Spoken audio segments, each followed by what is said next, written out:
Are Indian banks really ready for AI-based attacks? Deepfakes. For the banks, these are very, very targeted attacks. Is today, in my view, we are still not taking cybersecurity as seriously as physical security.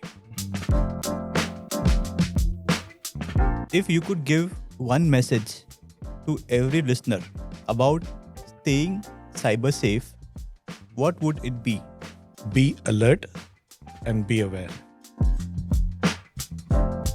One cyber trend that will explode in 2026. As we say, all eyes towards AI. And the reason I'm saying it is today,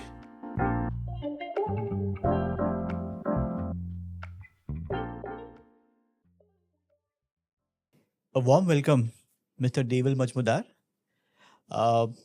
If I had to introduce you, not as a cybersecurity expert, but a digital guardian of the banking system, how would you describe that in one line? well, first of all, thank you, Rohan, for inviting me here. If not as a cybersecurity expert and as a digital guardian of the Indian banking system, I think it's very difficult to distinguish between the two. I would still say that over a period of time, various authorities and standards and the bodies, they have laid out certain frameworks. I would say the role involves identify, protect, detect, respond, recover, and evolve over a period of time through various means. And above all, we need to govern these activities absolutely in a controlled manner. Now, these were the technical aspects, but I would also say that the role involves governance, risk, and compliance, which are not directly technical, but which are very, very important for effective implementation of cybersecurity in any organization. Interesting take on that. But just before we deep dive, which is that one cybersecurity incident which you will never forget? Something that kind of, changed the outlook towards security forever. Oh, don't remind me that I don't WannaCry again. You got it, right? So Yes. I'm talking about WannaCry. It affected many organizations globally. And the reason for that was lack of discipline. Discipline in patching the systems. Once you know the vulnerabilities are known. If you fail to patch in a timely manner, then you can't blame anybody else. I think that's the basic discipline and the hygiene that all the organizations must observe. And that's, I think, one lesson that I learned during those days, that, that's something within your control. The patching of the vulnerabilities is completely within our control, the organization's control, and we cannot blame anybody else for not doing that. But do you think we'll have one more WannaCry? Well, see, the organizations are matured, but at the same time, the adoption has increased. Even the smaller organizations now have digitized their systems, digitalized their systems. More and more manufacturing units, they have OT. So it's not just ransomware is not just limited to the financial systems, though we are today talking about the Indian banking system. But you've seen in a colonial pipeline, you've seen what had happened. Yeah. All the supply got blocked for several weeks. Now, a similar thing can happen with any of the utilities. So I think the use of technology has increased, and that's why it can happen again. We should always be ready for something like that happening again. People often think cybersecurity is all about hackers and firewalls. What's a myth about your profession you wish that everyone would know? Well, I don't blame people who believe the cybersecurity is all about the firewalls and hacking. I think it's more about risks and managing the risks. Basically, if you are responsible for managing the cybersecurity in an organization, then one has to be able to anticipate, perceive the risks, and be able to manage the risks in an effective manner. I think it's more of a risk management. The people, tools, and technologies, they all play their part, and they are just means to manage this risk. The head of the security, they have to use these tools in terms of in the form of people, process, and technology in such a way that the risks are properly managed. Firewalls, going back to your question, the Yes. firewalls are just one of the tools, in the entire cybersecurity game. And the hackers are the bad guys, that we need to keep them out and tackle. I would say it's more about anticipating the risks, perceiving the risks, and managing the risks appropriately. Do organizations manage risk from a CISO's lens? Well, see, a lot depends on the maturity level of the organizations. Often, when the organizations just begin implementing the security controls, it is not the risk. Connecting back to your previous question, it's more about implementing the tools, and Okay. and they are right in the sense that they form the baseline, right?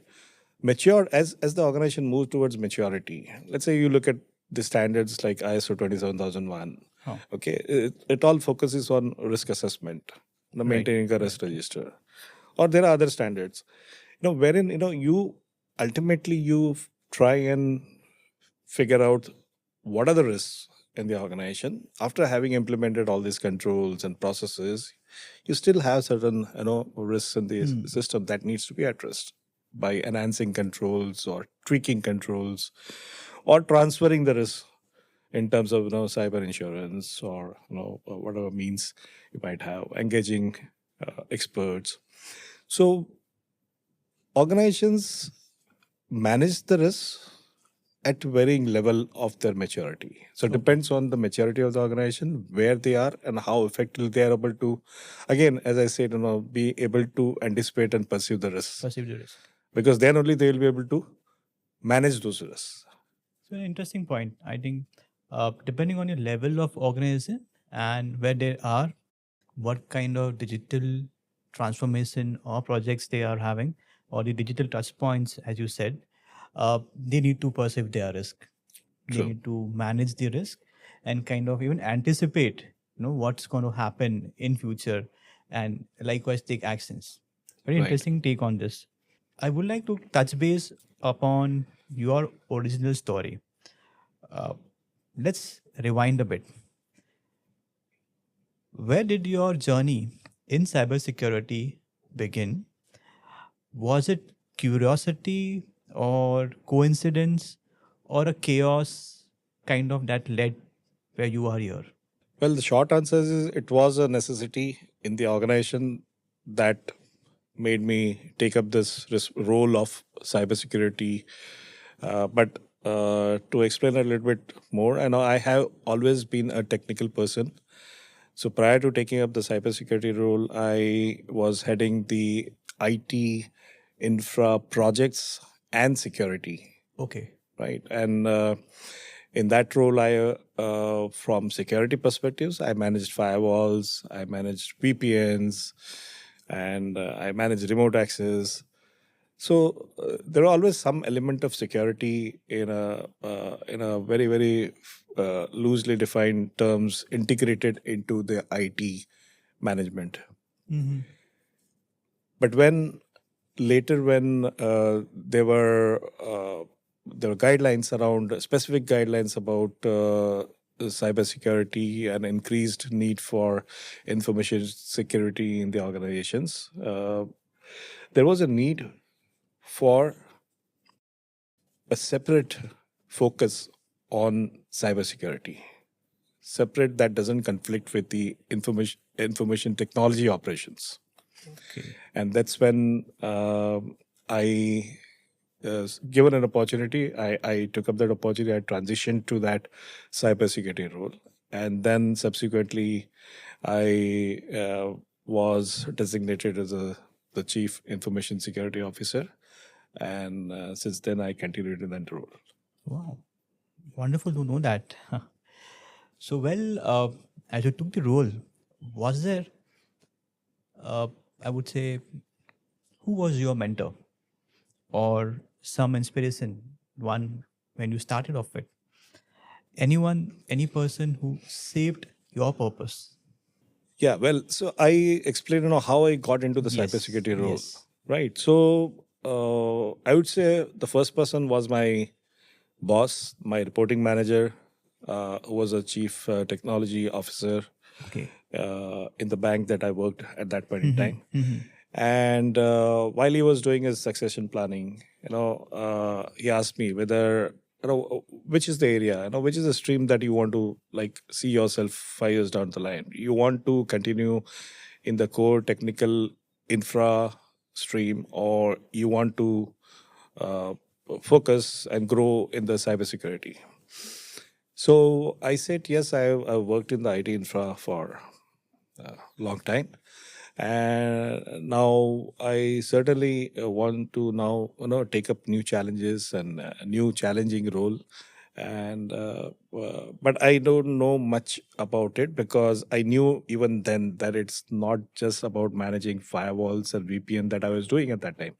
Right? It's much beyond that, extending to the risk, like risk management, Right. aligning more with the enterprise risk management, more to do with the compliances and audits, and those were all like sort of new area. I was a core technical person, and these were like new areas where you require a different skill set, a lot of Right. people engagement, people management, Right. a lot of report writing and presentations and all that. So that's when my boss said, "Don't worry about that.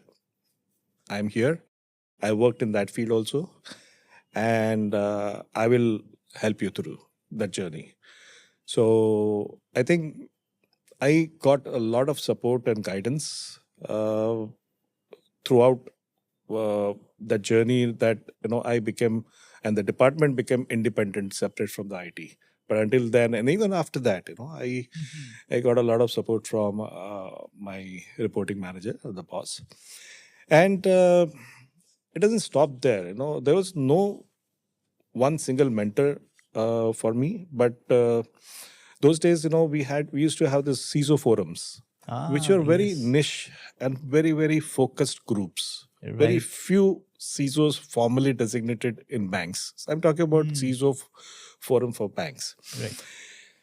And I came across and interacted with some of the senior CISOs who have been, or who had been CISOs for a few years already in larger banks. And I interacted with them, and I learned a lot of things, the tricks of the trade, and how do you actually do the people management, and how do you actually manage the A lot technology of knowledge effectively. sharing. Right. And I respected them, and I used to silently observe them and learn from them. So I would say that Wow. they all this few of them, about 4 or 5 CISOs that I still today I can recognize and relate, and I keep meeting them, and I consider them as my informal like gurus. Okay, where I learned. So Wow. that's that's where I would say that not one single mentor, but there were several of them. Okay, from where I kind of learned, and they also guided me throughout wherever I needed help. So my next question, rather very interesting one. Uh, for someone listening who's never worked in this space, how would you explain cyber defense ecosystem of a bank in a very simple term? Well, a bank is a custodian of people's money. For any other organization, it could be something else, but for the banks, it's all about money, and the banks must have utmost controls to ensure the people's money, and for that matter, the trust is not compromised. When you talk about cybersecurity in a bank, it's in principle is no different from cybersecurity in any other organization. Rather, I would say that it's no different from physical security in any sensitive location or the facility. You need to monitor what comes in. I'm trying to explain in very simple terms because you said, for a layman, who doesn't understand cybersecurity. I would say, you for any just compare with physical security, you need to monitor what comes in. You need to monitor what happens inside. Okay. And you need to monitor what goes out. So if we take care of these three elements and these three aspects, I think you have pretty much a very good visibility into what's happening and identify any anomalies.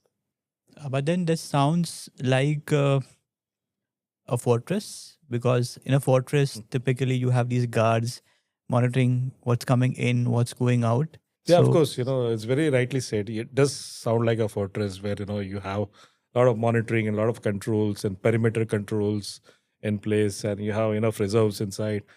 But then I would say I would extend that to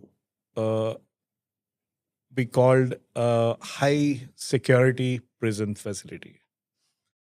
Because there, maybe unlike the fortress, in the fortress, you have focus on guarding from outside attacks, guarding the perimeter.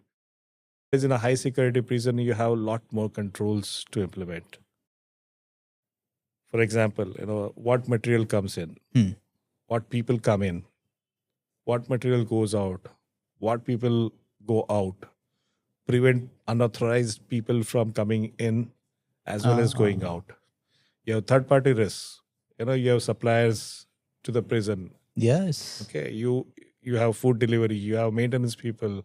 You Complete have several operations. other third-party suppliers who wear their badge and they are authorized to enter the prison, and they can bring anything, right? So you cannot. It's like a zero trust. You cannot trust them. You need to allow them, but you need to verify what they are carrying is safe. Are they carrying any unauthorized material inside? Even the food, what food is prepared inside, it's like, distributing laddus with poison. And that will be like, distributing like ransomware, right? When something comes in, right? Interesting. So, again, inside the prison, they need to do segmentation, right? Segmentation. Yes. Like, you need to keep a very dangerous criminals separate from the rest of the petty criminals. Yes. Right. So similarly, in the network, in the bank's network, there are certain assets which are highly sensitive and highly critical. So you treat them with very, very different level and higher level of, whereas there are other not so critical assets, where the controls can be a little bit relaxed, right? So you don't treat every asset and every system with equal severity of level of controls, because both financially as well as convenience wise, it doesn't make sense. Nice take on this. I think I like this way. I think you have evolved the fortress to become a high secure prison. It's a very nice take on that. And with the segmentation piece and the food being ransomware, interesting. Thank you for sharing that. Moving ahead, one thing, as you must have seen, that is a shift from on-premise systems to cloud, and from your passwords to biometrics. What's that biggest evolution you have witnessed in the banking security? Well, there are a lot of, over the years, there are a lot of innovations, like, biometric used for authentication, passwordless used for authentications. Now we are talking about AI. Those are all like technical evolutions.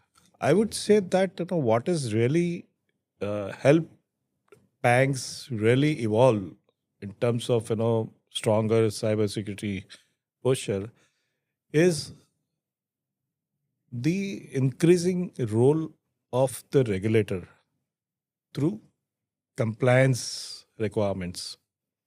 Interesting. Increasing Yeah. role of a regulator. Many people might have different thoughts, but I always believed that various guidelines, let's say starting from 2011 and then 2016 and then Oh, ongoing, there are various guidelines that the regulators come up with, and the banks have to comply with those guidelines. And those are mandatory. And that yes. has Yes. helped Indian banks evolve in terms of, their cybersecurity posture and strengthening the posture better and better year on year.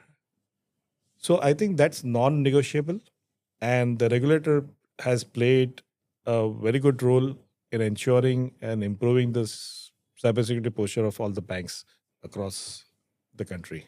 I think I've heard this very interesting piece you were saying about regulators.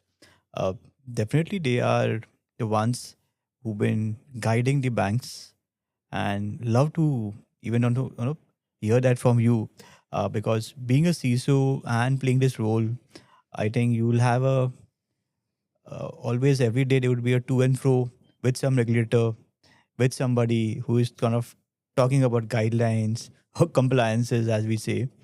And uh, how would you still feel when we talk of regulators? Do they really need to get involved in how banks would do their day-to-day operations, or is it still okay that they look at just sharing some compliance guidances and kind of they say this is next is your role?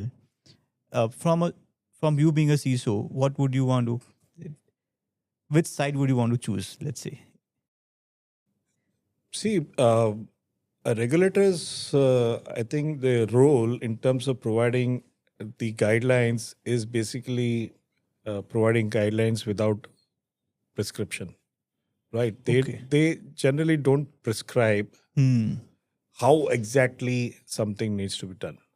But then there have been instances where there is a specific product, and there will be specific prescribed guidelines, right? For example, ATM security. Yes. So Understood. the guidelines over ATM security was very, very prescriptive, exactly what needs to be done. Hmm. The guidelines over the UPI, you know, you you need to build the app, you need to meet those requirements. The guidelines around handling of Aadhaar, the UID and Aadhaar um, data, if it has to be vaulted, then this is how it should be done. So it it depends. There have been guidelines which are uh, general in generally describing the principles and the way what should be implemented, not how should be implemented. But there have been guidelines where they actually prescribe, how it should be implemented. Yes. So there's a mix, and I think that's a balance that's good to have, because we don't want everything to be prescribed every time by the bank, by the The regulator regulator. in the Okay. bank, right? So there has to be some freedom, because based on the size of the organization or the bank Ah. should be able to choose the appropriate approaches and the models and the level of controls and the tools and how much they want to spend uh, to meet their uh, uh, the organization's Risk. appetite and the risk. Okay. Yeah, that's very interesting. I think if regulator gives you the prescription for each and every item, I think it will be too difficult for banks to survive. So Very nice. But then, as we talk of banks, let's come back to the users, right? Because balancing security and convenience, uh, customers nowadays want frictionless banking, right? To fingertip banking, but banks have to guard billions of dollars, right, in terms of transactions in real time. How do you feel that balance of security convenience can be met? yeah, it's a very difficult balance to achieve, and I don't think there can ever be a balance in terms of equilibrium, right? So Okay. you will always tilt in favor of one. It all depends on the risk and the activities. For example, if there's a low risk activity, like simply logging into net banking, you may have certain controls in place. But when the person is inside and performing certain transactions, financial transactions, or taking a statement out or printing something, which is actually, more sensitive than simply logging into the application, then you can add the security level. And that's where, the customer might feel that, okay, there is some friction. Okay. And that's unavoidable because, you need to manage the risk. You need to protect the customers. And for that, you need to sensitize and make the customer aware that, if you do not use the multi-factor authentication or two-factor authentication, there's a possibility of, unauthorized access and withdrawal of funds from your account. Now, when you talk about frictionless, so the banks have done a good job. They have implemented a lot of applications and tools which are, for example, risk-based authentication. Right. So that sort of sometimes takes away the need for customers to frequently and periodically change the login password also. Yes. Because, you have technologies at the back end like device fingerprinting, like what devices you are using. So it's the same device that you are coming from every time. Every time you log into a particular user ID, whether it's the same device that the system has seen before. Okay, so that's device fingerprinting. Yeah. Binding, device binding. You bind it to the same device. For example, mobile device. So you bind it to that same IMI number or the same SIM, so that it's an authorized device. So you can reduce the level of friction because at the back end there is a lot of transparent authentication that is happening through the risk-based system, and that kind of lowers the risk of that particular activity, and then it offers more smooth experience to the user to carry out those activities. But the moment it senses it's a different device that has come in, still do not block the access, allow access, but then step up, provide some other challenge questions, or provide other level of authentication, out of band authentication, and verify this whether it's the same user or not. Right. So that's, I think it's all risk based when we talk about friction less banking. It's just a question of how much more risk assessment and treatment you put it at the back end. You cannot remove the friction completely without addressing the risks. Okay. Right. So when we talk about security versus convenience, you want to increase the convenience. Right. You need to invest more in security and something that will work at the back end so that there is no friction. There's no visible friction to the user. Banks can definitely, I believe, could implement maybe tools like focused on AI ML. What's your take on that? Maybe, as you said, investment in security, but as we are in that age of AI ML and FRM, the fraud risk management, these tools, right, I think again could also play a very, very major role for helping customers and also bank achieve frictionless banking. Just from a CISO's perspective, how important would this AI ML piece or FRM be? FRM is you can say the fraud risk management, as we say. That is the objective. That's the output that you want. I mean, that is the functionality, so to say. Whereas AI/ML is the underlying technology, right? So we have had FRM tools for so many years now in the banks.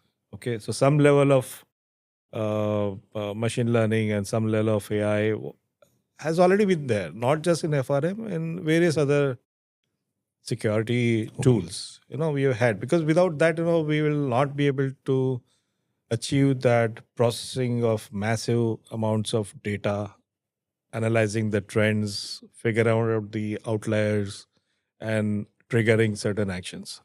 So those capabilities have always been there in the tools, and I think those, as the capabilities mature, technologies mature, they will help more and more in terms of making those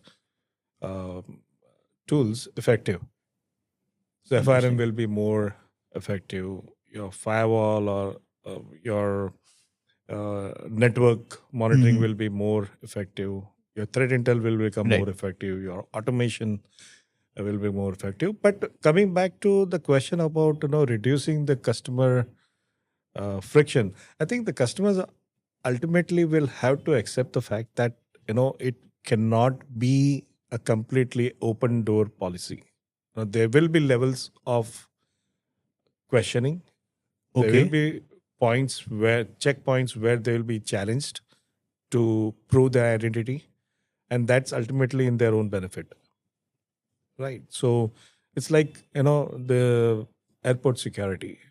When you go to the airport, everybody has to and must go through the security way they conduct the security. And you will find security, the process, the security terminals, different at all different terminals, at all different airports. Some of them might have more advanced tech and the counters and the tray systems and all that. Some of them might have very primitive, like smaller airports, they may have very primitive ones.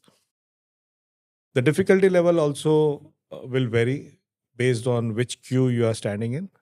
Some of the officers might be more experienced to let go, whereas some of the newer officers, more enthusiastic and more worried, might be more strict. In terms of verifying and validating everything that you have. So I think that's the experience that we live in the real world, and a customer is dealing with multiple banks. The customer will find that difference in approaches adopted by different banks. There will not be a uniform experience across the banks. And I think it's a bank's maturity level, and again because everything costs, right? Correct. So at the same time, banks do not want the customers to go through the pain of using the bank's facilities. So how much frictionless you want to do? It's like how much you want to invest in the back-end tools that reduces customer inconvenience. Wow. So it's a balance that will never be balanced. You cannot, because these are like balance that will never be balanced. It will never be balanced. Like you cannot say that my security and my convenience is now it's a perfect match. It will keep on varying because the threats will keep on varying. Right. The customers are different, right? And that's when we say adaptive risk management. Adaptive risk, adaptive controls. So depending on the environment, depending on the circumstances, your controls will keep adjusting automatically. That's very interesting. You spoke of the airport security, and I've been traveling across world, and different airports, have crazy amount of security. Certain airports, they have kind of completely, basically just, they do have security, but then it's kind of nominal there. But some, either it's luxurious or you have to go via their process. So I understand that. I think each bank would have to build their own physical security systems, like as you said, the prison. But while a bank is not just a prison, and also would want to kind of evolve to a state of being that kind of an experience-based airport security. And I hope our new airport which is coming up gives that experience security to our customers there. Interesting, and thank you for that piece there. So moving up, this time we're going to take a very different turn, and we want to understand the behind the screens. As you have behind the scene, here we have behind the screens. Basically, we want to understand how your day-to-day work life is going, primarily on the work side of it. So could you walk us through a typical day in your role is it mostly prevention, detection, or firefighting? Well, you mentioned about prevention, detection. These are more of an operational matters, which is a continuous process. And typically, these are handled by the teams who are dedicated towards those activities and the tools, which automatically perform these jobs. Firefighting, well, fortunately, is not a routine because otherwise it would certainly indicate significant issues in the operations in the systems. So I would say a typical day begins if there's nothing happened overnight, then it begins with a quick team huddle and trying to figure out what's lined up for the day and what are the meetings and check some few important reports and alerts. If everything is green, proceed with your day, meeting people, meeting internal teams, meeting the business teams, compliance, audit. There are various activities, various committees, various meetings lined up on different topics. There is always, the compliance pressure I mentioned earlier. Also, there is always a new guideline or a new alert or a new advisory that we need to be on top of it and track it. So I think to some extent we can say firefighting with the non-compliance. If there are any non-compliances, Non-compliance. then we must quickly act on those and try to become compliant as early as possible, because non-compliance for banks is a big issue. Okay. I would say a cyber incident is still something that could be beyond the bank's control, but being non-compliant is no excuse, because that's observing compliance is completely within the bank's controls. Okay. So as you spoke about cyber incident, what does a major cyber incident look like? The moment when you realize a breach is underway. What does a cyber incident look like? Yeah. It looks very scary. I mean, Maybe precisely an incident response look like. Yeah. I mean, it's see, when most of the time, you don't even know that there is a cyber incident that has happened, right? Because when the incident, when the intrusion or the breach has started and is in action, we may not even know about it. So often there is a gestation period and you come to know about the impact, because the impacts are now noticeable. You come to know about the breach that happened maybe a week ago or a month ago or 2 months ago. Okay, so while the breach is happening, you may not be even aware, right? But the moment you learn about the breach having happened, I think that's the time the first is it gives you a shock, right? Now that's the key where one needs to maintain the calm. Okay, we all do this tabletop exercises and the red teaming exercises, and we do a lot of drills, the cyber drills and all that. It's like doing fire drills, right? So when there is actual fire, you know what to do. Right. So, and the more often you do the fire drill, the more easily you can react at the time of the actual fire. So same thing goes with the cyber drills, to be ready for any type of known cyber incidents. If there are enough scenarios, like a crisis management plan, that again is mandated for the banks, cyber crisis management plan. If you have, as per the cyber crisis management plan, defined the roles and responsibilities of the cyber crisis management team, identify the people, identify the communication plan, the methodology, approach, and who are the authorities to be informed, who are the partners to be informed so that they can pitch in, for example, forensic partners and your other technical support partners. If you have the entire plan ready with you at the time of the incident, what does have to be get into a panic mode and follow the process that has already been practiced several times before the incident has happened. So Okay. it will be the response would be more consistent. It's whether I am reading that plan and following the response guidelines, or you are reading the same plan, following the guidelines. And that's why, it's the practice as a team is very important. I love this takeaway. I think what you said about having a plan, and if I am here or you are here, we have to follow it. And if we follow it, I think consistency is what you said Right. will kick in, and that's where you'll not be in that panic mode. Exactly. Wow. Good insights there, because I think this is something the audiences would definitely love to hear that.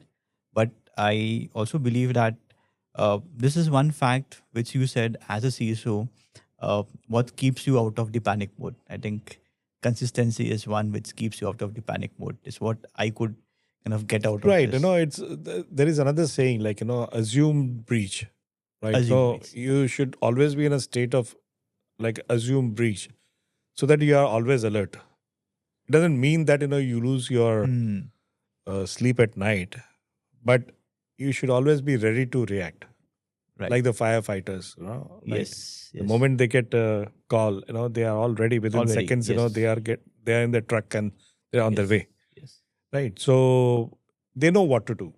Right. They have defined steps. So similarly, not exactly the firefighting, but we know as a firefighter, what Yes.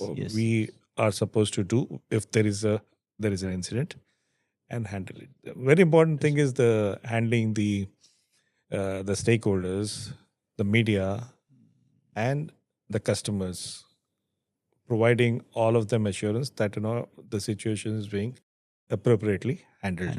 Because you don't want to create a panic outside the organization also. So it seems that banks are the new battlegrounds. And what are the top 3 threats Indian banks face right now? Well, a bit difficult question because that will be individual perception.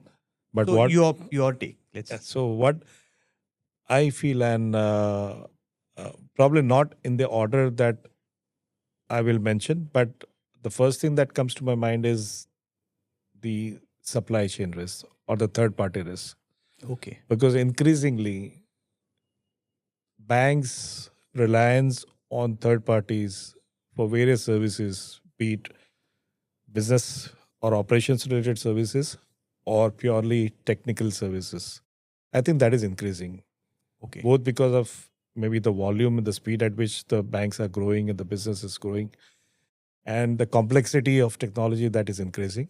And that's why you can't maintain that expertise in house, and your reliance on the third parties, managed service provider, that increases. But then, as I said, the banks are heavily regulated and a lot of compliance requirements. It's very difficult to ensure the same or higher level of controls and security and diligence in every third party operations. Okay. While there are, we can bind the third party contractors and partners with agreements and clauses, auditability, and certain security clauses and incident reporting clauses. It is still an outsourced operation on which the banks do not have any direct control. Right. Point in time audits are performed, and we all know that the point in time audits, they don't surface a lot of issues, right? Unless you have a continuous audit. So I think that's a risk that the banks Supply have from chain. the supply chain, and not just third party service providers, the third party product providers also. Like we have been The seeing, entire supply chain yeah, would be correct. Okay. Maybe a second one, if you want to kind of take that. Yeah. So the second one, I would say could be innovations. Oh, innovations. Wow. Yeah. Okay. I mean, it may sound a little odd, but see, innovations, the speed at which the innovations and particularly technical innovations are happening, and the speed at which these innovations are being adopted by banks and various organizations. I'll give examples like cloud. Like I'm saying cloud as innovation because it was a completely game changing a few years ago. Right. Okay, though we now hear about reverse migration also, and that's what I said in a threat, right? Some organization might have sense some threats or risks, I would say, in depending too much on cloud, not being able to manage the security in the cloud. I'm not saying cloud is insecure. I'm saying to be able to manage that technology once in cloud requires reskilling. Yes. Requires different skill sets. And if organizations not catch with that those kind of new skills, then it's very likely that it may pose some significant risk. And that's why so cloud is one example. AI we have been talking about. AI is an innovation. So it depends on how you use that AI, right? It's if irresponsible use of AI, I think that's important. Okay, if you don't have any controls, much controls, guide rails defined, policy defined in the organization, then while you get the benefits of AI, you might as well lose a lot of sensitive internal information to the AI models. I would also talk about, let's say, innovation in terms of quantum computing. So, while quantum computing will help in a way AI models also, because now they will have, after quantum, with the quantum power, the AI models will be able to process much faster and provide much larger sets of output and data. Yes. But then one of the risks that the quantum computing power can pose is breaking of the encryption algorithms. So we have been hearing about post-quantum encryption. Yes. Right. That's quite the quantum safe encryption. So that's why the organizations, the researchers have started working on the encryption standards that could provide resistance or resilience against post-quantum processing powers. Because what you think today could take, like, let's say, a number of years to break that encryption. Post-quantum, it could be a matter of days or weeks. So I think these innovations, while these are like double-edged swords, you use it for your good purpose, the intended purpose for which they were invented, but then you always find their use for the other purposes which you never originally intended for, right? But then you figure out the uses and the bad guys will leverage those. So you spoke about one very interesting point there, right? AI. To my next point also to you, which I would want to ask is, are Indian banks really ready for AI-based attacks and maybe deepfakes? Or are the banks still playing catch up?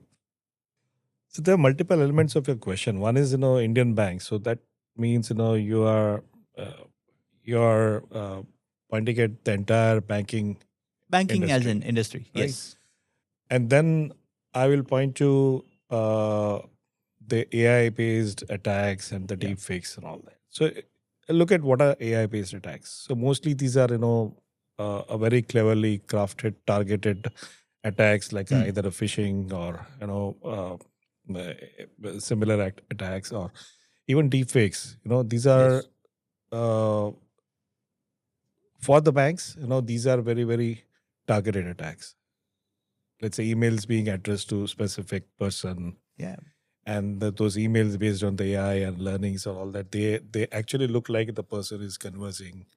Okay. Correct. Your deep face using voice and maybe videos. Yes. Okay. So So the attackers have done a lot of study of their target, okay, and how the target would ideally respond and more likely to respond to what kind of container. So I think ultimately, if you see, it's more of awareness because the targets are individuals. Mm-hmm.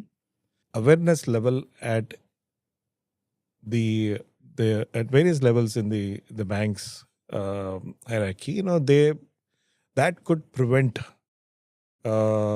successful AI-based or deepfake attacks in the banks. I got that what you said, but let's come back to the question. Are Indian banks really ready for AI-based attacks or deepfakes? I would say some of them yes, some of them no. But when I say yes for even those banks, I think it's a moving target in terms of attacks. So we can never say that yes, we are ready and take a pause there. We cannot do that. We cannot relax because it's there will always be newer and newer vectors and methods of AI based attacks. Okay. So the banks will have to keep anticipating and tweaking their tools. They might be ready in terms of certain equipment and tools and technologies, but then those have to be like the AI models have to be fed continuously to give something new. The AI-based tools also will have to be, continuously trained to identify and detect advanced attacks like AI-based attacks and deepfakes. Wait, I think long way for us to go there. Yeah. Just one more thing. I think we spoke on the last question about 3 top threats which would come in. I think I just want to hear if you have one more third threat because we spoke of supply chain, we spoke of innovations. I think we just missed out on the third one. Well, I think yes, I would say insider threat, and that's why I kept it inside. I didn't want to reveal. But yes, I think insider threat is a big threat. Any organization, any mature organization may also face because of various reasons. You have a disgruntled employee, or you have a negligent employee, or a partner. When I say insider, it also extends to the partner, a trusted partner who has access to the bank's resources. So, but for this conversation, I'll just say employee. So, the lack of training, lack of awareness, lack of competency, the people churn. You train people, but the people leave. The trained people leave, and then you have a new batch of people joining in. How quickly you train them in line with the organization's policies and culture of security. So I think these are the factors that all affect and give rise to the insider threat. And these may or may not be intentional. So it could be intentional, it could be unintentional, but it's still the threat emanating from inside because of some action or inaction of an insider. Right. So I think that's because these are trusted parties already in the network. They carry more risk because they have certain level of access, and they can cause more damage, if they fail. So I think that threat is going to always remain. I would say number one, but we have to live with it, and we have to constantly, keep an eye and keep upgrading the security level of the insiders, their awareness level. They keep shaping their culture and keep a tab on what's happening. If you had to build a cyber hygiene to-do list for everyday Indian, what would be your 5 commandments? Well, if I have to limit to 5, I think first of all, you need to understand, a common man needs to understand how the digital technology touches their life. What are the touch points? Okay. Because unless you know the touch points, you don't know what are the things to be aware of. Mm-hmm. The second thing is, you're not immune to any attacks. It can happen to you. So be prepared, be ready mentally that something can go wrong, and have your plan ready. If something goes wrong, what will you do? Third is the technical control. I think I would say there's, almost all services, digital services, they offer multi-factor authentication. That means, something either you have, something you are, or something that you know, right? A combination of that, either two-factor or multi-factor. I think that's a very powerful deterrent against unauthorized access. Okay. The fourth is understand your privacy rights, the data privacy rights. When you are sharing your data, the person who are collecting, the organization who is collecting, how they are collecting, with whom they are going to share. It's all part of the DPDP Act. So, it basically the act is meant to provide protection to the digital personal data. That means of individuals' data. Right. So I think it's very important every citizen should understand, go through the act and understand what are the companies expected to do and what are their own rights when they deal with the companies while sharing the private information. Lastly, I would say is, since we deal in a lot of digital information, electronic information, we generate a lot of data.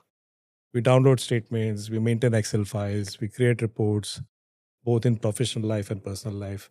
Ensure that we have backed up all this information very, very securely. Because you can't really rely on third-party services.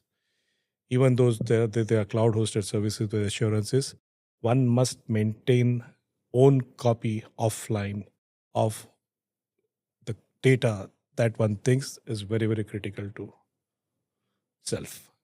Wow, very interesting commandments there. I believe we Indians should definitely look into this and consider at least even 2, 3 of them. Obviously, if all of them, it would be a safer India there. But even 2, 3 of them, it would be helpful for every Indian and a common person there. Your views on things like public Wi-Fi, sharing of OTP, and social media oversharing. Is that harmless or dangerous? No other option there. Only harmless or dangerous. Well, if somebody is thinking these are harmless, then that itself is dangerous. Oh, wow. What it says for itself, right? It's quite, yeah, that was a very tricky one, but you got it very correct there. Something which is harmless is dangerous. It's a good takeaway there. So moving up, we have a quick fire round. You have rapid fire. Here we have a quick fire. I'll ask you certain questions, and in just one word, or maybe a one sentence, but just one word. Let's be precise there. I need your answers. So, is there any time limit, a time counter, or something? You might give. We'll give you a hamper there. If that, I need to get ready I with need to that. get ready. A hamper is definitely there if Are if there you get negative good points answers. or something? Yeah, good answers will give you good hampers. Okay, right. I'll try. So the first one here it is. AI generated deepfakes, blessing or the next big cyber weapon? I think both for the bad guys. For the bad guys, these are blessing as well as the weapon that they can leverage. Okay, wow. The next, if you had to describe cyber criminals in one word, what would it be? Ravan. Okay. Because they are intelligent, they are knowledgeable, they are determined, they have the power, they have the resources. Oh, They have all the time in the world, very nice. Very interesting take you have it. Ravan. What's scarier, ransomware or insider threats? Of course, insider threats, because one may give rise to the other. Would you ever trust ChatGPT or AI tools with sensitive data? Not in the public models. Not in the public models. Okay. Which Indian bank or organization do you think is leading the cybersecurity game right now? Leading the game, basically the bank that considers and has adopted cyber security first approach in all their processes. Okay, you don't want to name anyone there. I wouldn't name, there could be many. Many. Okay. There could be few. What's one cyber trend that will explode in 2026? As we say, all eyes towards AI. All eyes, AI, all eyes towards AI. Oh, All wow. eyes towards AI. That's original. Yeah, I think AI has been like the talk of every conference and meetings and media. Everywhere you see AI, right? Mhm. So how best one can use that? How best the organization can find use cases in terms of security. People have been talking also about threats using AI, but I think we'll go back to the QuickFire. Complete the sentence. In the future, cybersecurity will be as essential as come back to school, huh? It may sound a bit odd, but in future, cybersecurity would be considered as essential as physical security. And the reason I'm saying it is today, in my view, we are still not taking cybersecurity as seriously as physical security. Okay, great. We can talk about this later, at length. I have a lot of So examples. interesting takes you have given on the quick fire, and I thank you on that note. Let's see if that hamper comes to you. So you have mentored so many young professionals. What's your leadership mantra in the age of the digital chaos? I would say get to the root, get the fundas clear, and try and attain expert power. If you don't understand something, you will never be able to manage that. An expert power is something that will help you to reach that level of leadership where people will respect you because of your knowledge. Okay. What's the biggest life lesson cybersecurity has taught you beyond the firewalls and framework? All right. There are two lessons. One is, I would say, that how to say no for all the right reasons. Okay. And the second I would say is, conflict management and interpersonal relationship management. I think these are very important for a person who heads cybersecurity, who leads the cybersecurity in an organization. Very nice. Learn to say no for the right reasons. Yeah, that's I think almost we tend to forget, and we kind of go in that space of saying yes to things which we may not even know how it moves. And cybersecurity specifically, interpersonal relationships. Yeah, I think that's very interesting there.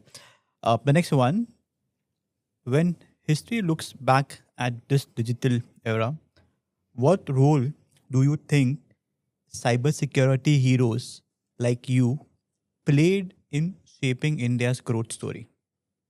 So, when our generation, so I would say Gen One CISOs, Gen 1. Okay, let's tag that as Gen 1. Gen One CISOs, when we started implementing cybersecurity, imbibing the culture in the organization, I think the most difficult part was to actually,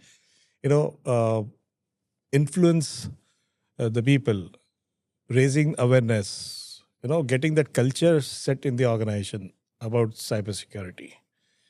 the need for the cybersecurity, all beyond the technicalities.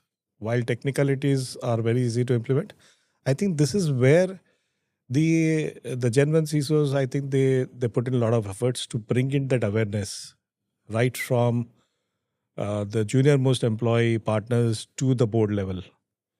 Okay, and I would say the regulator also played a good amount of role in this, and in terms of coming up with useful advisories and master directions. So I think that is something that has actually set the framework for the cybersecurity for banks in India over a period of time, and gradually the banks have been able to strengthen their cybersecurity. Very interesting. And I like this piece which you said of Gen 1 CISOs. So I think the others are called Gen Next, if we cannot take it that way. Yes, we don't want to start numbering, No. but yeah, I mean, I will take the liberty of calling a certain CISOs a Gen 1 CISOs, not to mention anybody, but Yeah. yes. Okay. If your younger self were listening to this episode and right now, what would you tell him? Well, I would say this was all deep fake, but you can still go and validate. There is a box at the bottom right screen, Okay. which you can click, and you'll get the result whether this was genuine or was it a deep fake. Interesting. I will say that I said that because the curiosity in Gen Next as a common user is so much. The impulsiveness is so much. And the faith, the blind faith, if it has come from a known source, it got to be safe. Right. So I think that leads to a behavior which is dangerous. You just click on everything and anything that comes over social media, which is shared by some known person, open the document, click on the URL, open the image, play the video. You never know, what's inside it, what's harmful, because the harmful is not visible. It's often obfuscated. Right. So I think that behavior, that patience has to come in. They need to think about it. They don't have to be always the first one to react. They don't have to be always the first one to forward or broadcast. Something called concept of cooling period or a staging area. If you could give one message to every listener about staying cyber safe, what would it be? In just one line. One line or one word? One line? One word, let's say, one word. I would say Baba. Baba. In Bollywood, Baba means something different. Yes. So you need to be alert and be aware. Oh, wow. Baba. Be alert, be aware. Very interesting. So I'd put it the other way around, like be aware and then be alert. Be aware of what can go wrong and be alert if something goes wrong, to act quickly. Can I use this? I can say to everybody, I'm Baba today. Be aware, be alert. Yes, certainly. Wow. That's what gives that gyan, right? That's where the gyan comes from, Baba, right? So that you are enlightened, you are Enlightened safe. Baba. I would go further and add a second line also to this. Is we speak about security, Right. okay, but you don't have to be paranoid about security, right? But it certainly helps to be skeptical about it. You should always question, but you should not be paranoid that you start avoiding doing something. Okay. So you don't have to be paranoid, but it certainly helps to be skeptical. In one word, what does being a guardian of trust mean to you? Mr. Dependable? Mr. Dependable. Yes. Wow. You told me one word? You said one word, yeah. I was the time you said to me, I kind of related to Mr. India, but I think in cybersecurity, it's more better to be dependable than being Mr. India. Exactly. This is something which I love. I think I would love to ask people around every time there. And you being a cyber expert, you being a cyber security expert, if you weren't a cybersecurity expert, what would you be doing? What would be your story? Well, one thing is for sure that today you would not have invited me here for this discussion. Okay. Yeah, yes. We invited you. Yeah. Okay, on a serious note, I would have gone in two directions. One is very early in my career. I had taken up a commerce stream. If I would have continued there, then I probably would have become a chartered accountant and then done some CISA course and certifications, and probably would have ended up doing cybersecurity audits for organizations with CISA certified auditors. But more likely, the other option would have been to head the technology function of a bank. So I'm talking about the bank that I worked, Mm-hmm. and my natural progression would have been to become the chief technology officer in a Okay. bank. So if not CISO, then I would have probably landed in any of these two. And that would be an interesting thing, because now even as CAs, or rather I would say the financial analysts, financial consultants, that market is booming there. So Yes. you would have a parallel universe to you. Interesting. Exactly. But thank you. And I think very wonderful insights we got from you. As a leader, being a passionate leader about your field there with cybersecurity, we definitely got to dig your story. We also looked at behind the screens as how what we would do on daily basis there. A couple of good insights on common people and how India growth story matches that. And I really thank you for coming into our podcast, and also we help enjoying you as a cybersecurity guardian, helping India shape and also build that safety for us. Thanks a lot for doing that. The pleasure is mine. I really enjoyed the conversation that we had, touching upon various aspects of organizational and personal cybersecurity. And it was a good time spent discussing various aspects. Look forward to continue our discussions at future opportunities. Thank you for tuning into our podcast.